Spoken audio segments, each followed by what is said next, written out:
En un mundo plagado de misterios, hay fenómenos que tienen un efecto contradictorio en la psique humana. Si bien la mayoría generan aversión, hay otros que son el protagonista de curiosas obsesiones, pues de algún modo las encontramos relativas a nuestra propia naturaleza más primitiva. En Relatos Paranormales presentamos El Yeti. Esta es la historia de Marcos, un joven italo-venezolano residenciado en la ciudad de Cervinia, Italia.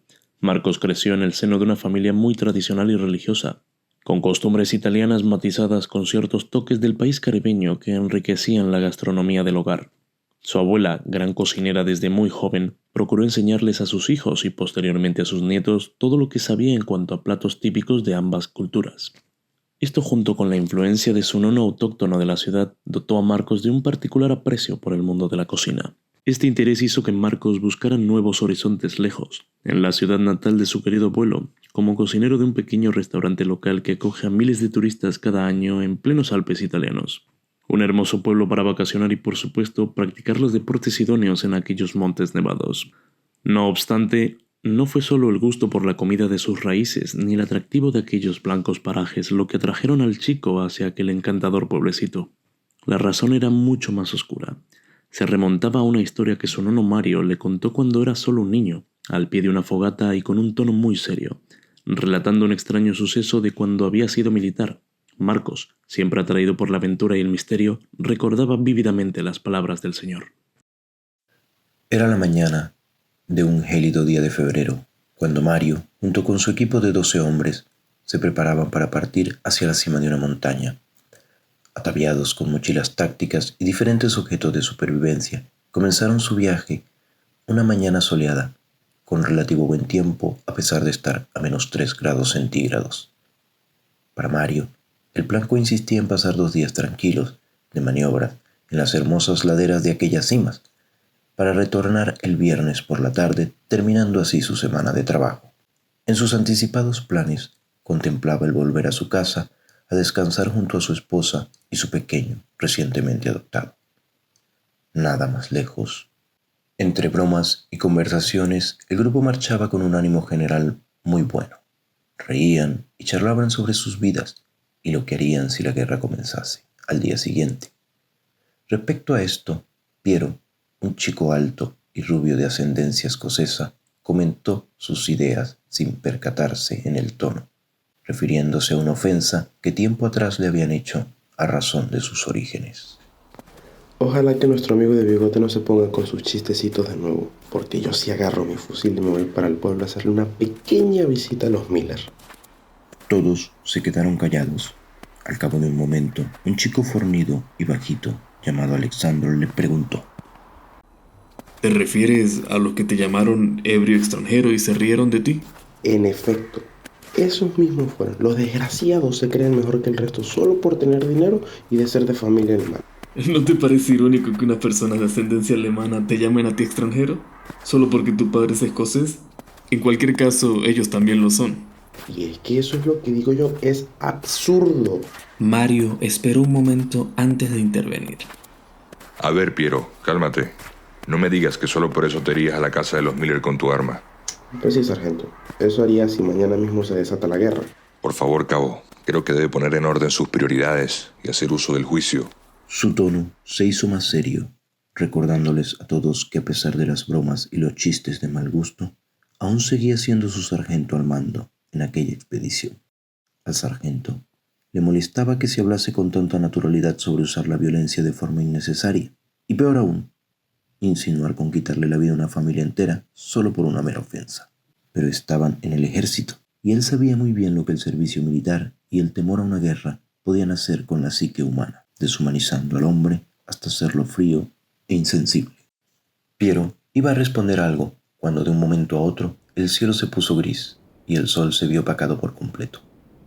El viento se alzó con violencia llevando consigo una fina escarcha que pronto se asentaría en las espesas paredes de hielo. Mario, con una vasta experiencia en esas montañas, se dio cuenta de que aquella no era cualquier tormenta de nieve. Tuvo de pronto un mal presentimiento, sin saber por qué. No obstante, el instinto lo llamaba a actuar. Rápidamente ordenó a sus hombres que no se separasen bajo ningún concepto, ya que con la tormenta sería muy fácil perder el rumbo y quedar vagando por la montaña, lo cual lo llevaría a su inminente muerte, puesto que semejantes ventiscas podían durar muchas horas e inclusive días. Todos acataron la orden y se quedaron juntos. El sargento les indicó que caminaran detrás de él por un pequeño camino que aún no había sido borrado por el temporal. Marchando con rumbo a una depresión del terreno que suponía él, les podía dar una posición menos expuesta a la fuerte brisa. Sin embargo, fue cuestión de avanzar unos 100 metros cuando logró ver a escasos pasos de dicha depresión una cueva enorme que parecía dispuesta adrede para refugiarse. Sorprendido, calculó que era lo suficientemente grande para albergar a 2 pelotones enteros. Por un momento se atrevió a dudar, percatándose de que en los años que llevaba subiendo a la montaña para las maniobras de supervivencia, nunca se había topado con aquella cueva de semejantes magnitudes. Notó un leve escalofrío recorriéndole la espalda, y no precisamente por la temperatura. Sintió miedo. Temía que su equipo y él se extraviaran o quedasen atrapados por tiempo indefinido, y sin embargo, eso era lo que menos le preocupaba a aquel hombre, que tenía la sensación de que algo grave se cernía sobre su equipo en aquella mañana. Entraron a la cueva y soltaron las pesadas mochilas en el suelo. Rápidamente, comenzaron a buscar ramas y hojas secas que les sirvieran para encender una fogata, pero no tuvieron suerte. La caverna se encontraba extrañamente húmeda, aunque sin vegetación alguna. Sandro, uno de los hombres de la compañía, preguntó extrañado: Sargento, llevamos un par de semanas sin lluvias, ¿cierto? ¿Por qué esta cueva está tan mojada y no tiene ni unas pocas hojas? A lo que Piero respondió muy sutilmente y con un tono irónico en su voz: Sandro, el sargento es sin duda muy inteligente y domina muchos temas, pero no sé si sea experto en cuevas. Puede parecer una estupidez, pero Sandro tiene razón. Este pestilente agujero está extrañamente húmedo y sin vida. Si hay humedad, debería haber algo de musgo y hierba. No le veo mucho misterio, mi sargento. Seguro hubo una grieta por la que se cuela la nieve que se derrite. En cuanto a lo yermo, creo que será por lo frío y la falta de luz. Vaya, Piero. No sabía que eras un experto en cuevas y grietas. Parece que sí. Y también experto en la cueva y la grieta de tu madre. Furioso por aquella respuesta, Sandro se abalanzó sobre Piero dispuesto a pelear, pero el sargento intervino. Ya basta. La situación no está para perder el tiempo en peleas. ¿No les preocupa acaso nuestra situación? Podría seguir la tormenta durante días y tan solo llevamos raciones para 2, además de una cantimplora cada uno. Ahora mismo necesitamos fuego. Todos sigan buscando. Necesitamos calentar la madriguera. Ambos chicos hicieron un alto a su riña inmediatamente. Las palabras de su sargento eran más severas de lo habitual en esos casos. Sandro, aunque continuaba enfadado, no pudo a lo menos prestar atención al tono de aquel escarmiento. Nunca, en los 2 años que llevaba a su mando, lo había visto así de alterado por nada, y eso le preocupó todavía más que la imprevista situación en la que se encontraba. El silencio en aquella caverna se hizo sepulcral, mientras Mario, meditabundo, le daba forma a sus pensamientos observando el interior de la gruta de un oscuro infinito, porque eso es la oscuridad, un infinito en el que puedes perder la cordura y nunca regresar. Su meditación se vio interrumpida por una exclamación de asombro. Alessandro, el más introvertido de todos, hizo un hallazgo que sorprendió al equipo: huellas, profundas y muy marcadas, sobre el suelo empapado, que en ese momento se hacía apreciable a medida que sus visiones se adaptaban a la escala de luz de aquel agujero. Lo sorprendente era el tamaño de aquellas marcas, gigantescas comparadas con las de un oso, mucho más alargadas y de seguro pesadas, delatando una zancada por lo menos de 4 pies de distancia entre cada uno. Fuera lo que fuera, la criatura que por allí había caminado debía moverse a 2 patas, como un hombre. El grupo estaba sorprendido. Sus mentes no podían dimensionar lo que estaban presenciando. ¿Acaso habían entrado al nido de una criatura proveniente de las fábulas? Aquellos hombres habían escuchado tales historias en la infancia, y todas tenían lugar en parajes exóticos de tierras lejanas o en la salvaje América, donde todo parecía ocurrir. Pero en Italia, semejante insinuación sonaba una locura que ninguno se atrevía a pronunciar por miedo a sonar ridículo. Pero las huellas estaban en el suelo. ¿Qué otra cosa pudo causarla?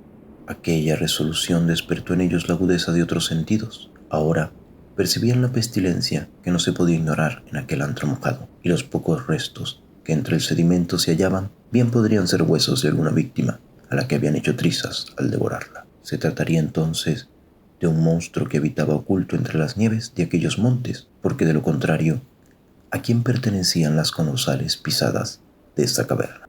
Aquel debía ser su escondrijo, y si en ese momento no estaba allí, de seguro es que había salido por comida. Todos estos pensamientos se agolpaban en la cabeza de Mario, presa de la desesperación. El hombre comenzó a andar de un lado al otro de una forma inusual, como buscando ganarle al tiempo y evitar una situación la cual no podía siquiera imaginarse. Temía que si se salían de allí podían toparse con la bestia, o bien perderse entre la tormenta que gradualmente empeoraba. ¿Acaso no se cuestionaba lo fantasioso de sus temores? En definitiva, daba por hecho tal presunción. En pocas ocasiones de su vida, Mario había sentido un miedo semejante al que en ese día sentía, pero de dichas experiencias aprendió que su instinto debía obedecerle. Impacientes ante su silencio, los soldados preguntaron a su comandante el porqué de su actitud, a lo que Mario no conseguía responder con palabras, en parte por su angustia, en parte por las dudas. Tras unos momentos de vacilación, se sentó en el suelo y escribió sobre el lodo con el índice: Lokcheti. Mi sargento, ¿no estará usted creyendo en cuentos para niños o sí? Mario se levantó de un salto y buscó en su mochila la pistola de bengalas, que encajaba en su bolsillo bajo de la mochila, pero la encontró totalmente mojada. ¿Las pistolas de bengalas las traen consigo? Sargento, ¿qué diantres está sucediendo? ¿Por qué no nos dice ya mismo de qué se trata todo esto? No me creo que vaya usted en serio con lo del fulano Yeti. Son historias para niños. Esa huella debe tener una explicación lógica. Justo en ese instante, un rugido resonó en los oídos de los soldados. Las vibraciones del mismo hicieron que unas cuantas piedras se resbalaran por las paredes de la cueva, como si un sismo se estuviera gestando en el corazón de la montaña. Los hombres se quedaron petrificados ante aquel imponente alarido. Rápidamente el sargento se abalanzó hacia las demás mochilas, buscando una pistola que no estuviera empapada, para al menos usar el destello de la bengala como distracción, puesto que cuando salían de maniobras, las armas de fuego permanecían sin munición. Piero, invadido por el miedo, desenfundó su navaja y salió corriendo en dirección a un puñado de árboles aún visibles entre la brisa. Corrió tan rápido como pudo sobre aquel manto blanco que lo amortiguaba, y cuando alcanzó un enorme pino, solo logró escalar un par de metros, pues su fortuna ya era fatídica. El abominable hombre de las nieves lo había visto salir de la cueva como un conejo que huye sin dirección ni esperanza. Tras unas cuantas zancadas lo alcanzó cuando empezaba a trepar el madero, tomándolo por el pie derecho para hacerlo caer con fuerza y dejarlo aturdido. La criatura lo tomó nuevamente por sus pies, pero ahora lo embistió contra el árbol repetidamente, como quien sacude una pequeña alfombra para sacarle el polvo. Así se veía Piero, diminuto y sin peso alguno, como un disfraz vacío, como una rama agitada por un niño antes de lanzarla a su perro. La bestia, de más de 3 metros de alto y su gran envergadura, lucía como un titán invencible, capaz de ganarle al mismísimo Hércules. Después de ser golpeado con fiereza, el rostro del pobre hombre se fue manchando de sangre y sus ojos ya desorbitados tomaron un color grisáceo. Piero había muerto. Cuando el monstruo se dio cuenta de que su víctima había dejado de respirar, lo dejó caer sobre la nieve que se manchó de la sangre que emanaba. A pesar de los horrendos gritos, ninguno había podido ver nada del ataque, puesto que el blanco viento los dejaba ciegos desde el interior de la gruta, por lo que Enzo, aguerrido soldado, decidió salir a averiguar lo que estaba sucediendo. Pero todos estaban alertas, y cuando apenas aventuró unos pasos fuera del lúgubre refugio, Alessandro lo derribó por la espalda y cayeron al suelo. Mario les alcanzó enseguida, y junto a Alessandro devolvieron a rastras a su compañero al interior del nido. No obstante, Enzo no puso resistencia. En cambio, solo buscaba atravesar con la vista aquella niebla, queriendo descubrir la verdad. Un instante después, les decía: Lo siento, sargento, lo siento. Creo que vi sangre. Y había algo, una silueta enorme. Había una figura parado al lado de la mancha. ¡Maldición!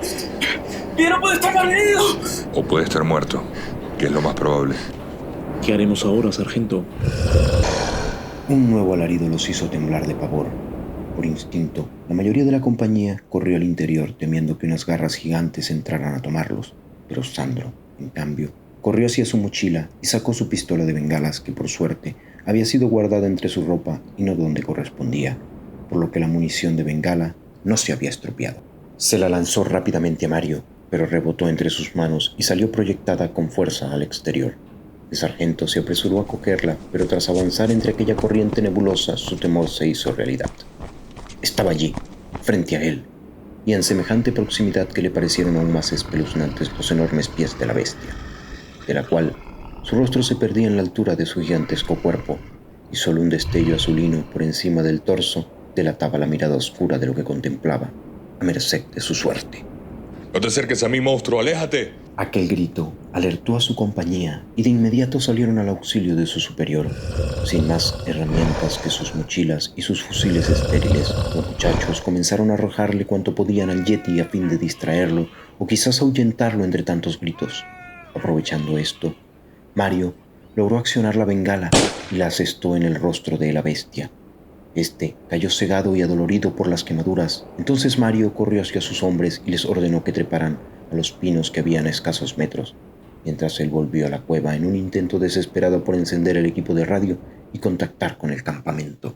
El problema era la tormenta, debido a que en circunstancias normales ya de por sí era difícil establecer la conexión. Mario conectó los mecanismos y buscó una señal entre aquella agitación, pero solo daba ruido blanco, como si el aparato anunciara el inevitable final para todos. Aquel desalentador augurio lo hizo recordar el rostro de su hermosa esposa y cuán apacible estaría ella en su pueblecito de casas campestres a donde no llegaban ecos de aquel terror que él ahora vivía. Mientras tanto, se oían a lo lejos los bramidos de la criatura enfurecida y guiada por el olor de los jóvenes sobre los árboles. El tiempo se acababa, pero de pronto una voz empezó a cobrar vida tenuemente en el transistor. La radio estaba dando señal y enseguida los receptores del campamento interpretaron que el equipo estaba en aprietos. Le solicitaban las coordenadas a Mario, pero el mensaje no llegaba con claridad. El sargento continuó intentándolo, pero al final la conexión se perdió por completo. No podía ser más, pero al menos sabían que necesitaban ayuda. Mario salió de la cueva para ayudar a sus soldados, o al menos intentarlo.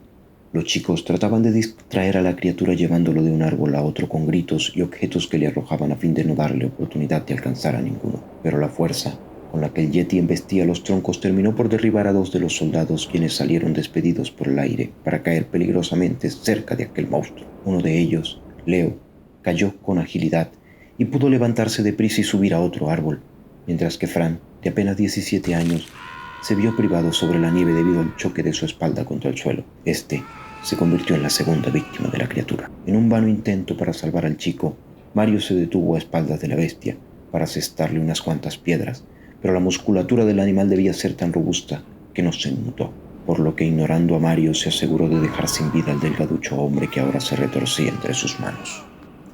El chico estaba perdido.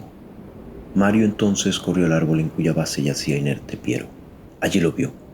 Su cuerpo, ahora con un tono violeta debido a la sangre coagulada, causaba espanto. Aún sostenía el cuchillo y en aquella posición parecía mirar fijamente a su sargento, quien sollozó al ver a uno de sus hombres más preciados. Con lágrimas en los ojos, tomó el cuchillo de Piero y comenzó a trepar el tronco con celeridad, procurando aferrarse a la helada corteza. Cuando alcanzó la suficiente altura, se dispuso a disparar la última bengala que tenía, con la esperanza de que el destello fuera visto a la distancia por algún brigadista del campamento. La detonación captó la atención del yeti, quien reconoció el sonido, e iracundo se fue en dirección a Mario sin dudar que aquel hombre era su principal rival, así que comenzó a golpear fuertemente la base del pino para hacer caer a su presa o bien derribar el propio árbol, que con cada impacto se estremecía. Mario comenzó a deslizarse y notó que las fuerzas no tardarían en flaquear en aquella situación. Cerró sus ojos, orando por la vida de sus hombres y pidiendo una segunda oportunidad para todos. En ese momento apareció providente el helicóptero de rescate por encima del valle circundante. Aún demoraría en llegar, pero se dirigía inequívoco hacia ellos. Habían visto con una claridad inexplicable el destello carmesí que indicaba su posición, por lo que el vuelo se hizo sin necesidad de recorrer las laderas innecesariamente. Cuando sobrevolaban a escasos 30 metros de altura, un rescatista llamó al sargento por medio del megáfono acústico. Sargento Mario Di Persio, Sargento Mario Di Persio, aquí la aeronave de rescate. Reúnanse mientras buscamos posición para aterrizar, repito. Reúnanse mientras buscamos posición para aterrizar. Es la aeronave de rescate. Aturdido por el sonido de los rotores y aquella extraña voz que descendía de las alturas, el Yeti salió disparado montaña abajo, perdiéndose entre la espesura del bosque, para nunca más ser visto por nadie en aquellas montañas de Cervinia. Al llegar al campamento, Mario y sus hombres trataron de explicar lo ocurrido en aquella montaña en los nevados Alpes. El relato era sencillamente increíble y el coronel de la base no daba crédito a tan escalofriante historia, pero al ver los informes de las autopsias, así como las fotografías, tuvo que aceptar que los hechos escapaban de su comprensión y la de todos, y que lo más cercano a la verdad era lo relatado por aquellos hombres, aunque ellos mismos no pudiesen salir de su asombro y darle sentido razonable a su tragedia. Pero el coronel comprendía lo que la noticia hubiese podido ocasionar en el público, y aquello hubiese sido una tensión y distracción innecesaria en los tiempos que corrían, en vísperas de una guerra que paralizaría el mundo y cobraría miles de vidas. Por lo tanto, el relato debía morir entre sus testigos y aquel campamento, como un misterio que se convertiría en mito y con el tiempo en leyenda. Esa fue la historia que Mario contó a su nieto un verano frente a aquella fogata, y era por ese mismo relato que Marcos estaba allí, en Cervinia, 15 años después de que lo escuchara, deseando revivir sin saber exactamente cómo los eventos increíbles de un lejano 1938. Quizás era su espíritu aventurero y detectivesco lo que lo movía, convencido de que en el mundo existen cientos de misterios que esperan por ser descubiertos, como el del mismísimo Yeti de aquellas montañas.